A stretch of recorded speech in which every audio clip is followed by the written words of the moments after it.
Verse 17, because thou sayest, I am rich and increased with goods. Now come on, you folk that preach prosperity.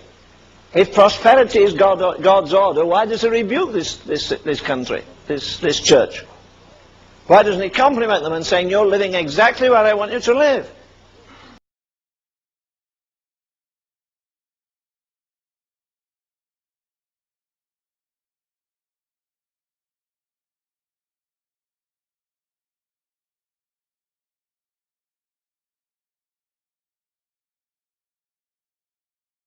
Why in God's name do you think it says don't lay up treasure on earth? Lay up treasure in heaven. You can tell how spiritual you are. I'll tell you, this will shatter some of you, and you deserve it. When you're more interested in your bank book than you are in God's book.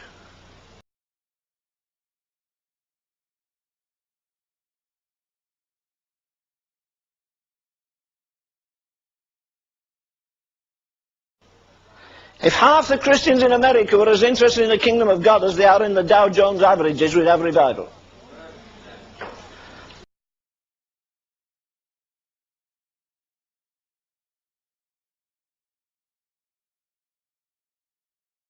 We live too much in time, we're too earthbound.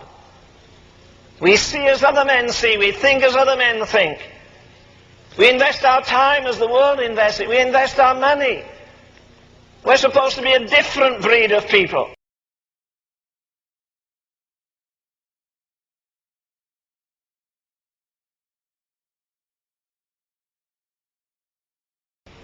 Most of our joy is clapping our hands and having a good time, and then afterwards we're talking all the drivel of the world.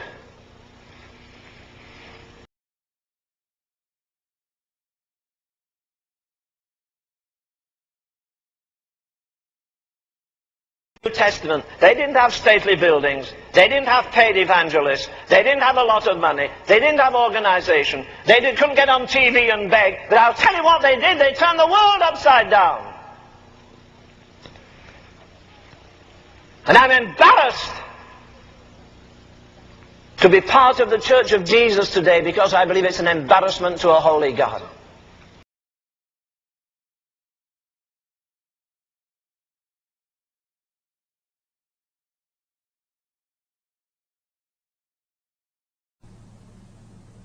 All he did was try to steady the ark of God. Oh mercy, how we're trying to steady the ark of God these days. We want to do some new thing. We wouldn't just steady it, we paint it. We paint it. We put a musical box inside of it. We put the priests in some new garments. We try and make it more acceptable. You know, there's nothing this generation needs more than a baptism of old-fashioned hellfire preaching. I'm sure of that. The power and the presence of God were resting on that tabernacle.